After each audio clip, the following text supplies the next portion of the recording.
కుటుంబాలందరూ కూడా పగలు రాత్రులు కష్టపడి కాంగ్రెస్ పార్టీ కుటుంబంగా మీరందరూ తిరిగి కష్టపడి ఓటేసి గెలిపిస్తేనే ఇవాళ నేను ఎమ్మెల్యే అయినాను.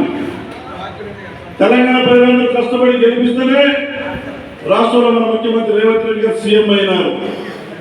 నేను చెప్పాను, వేదిక మీద ఉన్న పెద్దలు చెప్పారు, మీరందరూ మనందరూ చెప్పినాం. ఎన్నికల ముందు ప్రతి అవ్వ దగ్గరికి వెళ్ళినాం, ప్రతి అయ్య దగ్గరికి వెళ్ళినాం, ప్రతి తమ్ముడిని కలిసినాం, ప్రతి అన్నని కలిసి అడిగాం. వచ్చే మన కాంగ్రెస్ గవర్నమెంట్ మీరు తప్పనిసరిగా ఓటేసి గెలిపించాలి, 6 గ్యారెంటీ పథకాలు అమలు చేస్తామని చెప్పినాం. మనం చెప్పిన మాటలందరూ కూడా ఈ మండలంలో ఉన్నటువంటి 20 పేరు విశ్వసించారు, ఓటేసి గెలిపించారు. మరి ఆ మేరకు ఇవాళ మన రాష్ట్ర ప్రభుత్వం పనిచేస్తా ఉంది.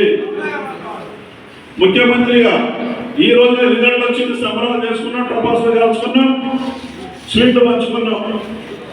పోయిన డిసెంబర్ 3వ తారీఖున ఇవాళ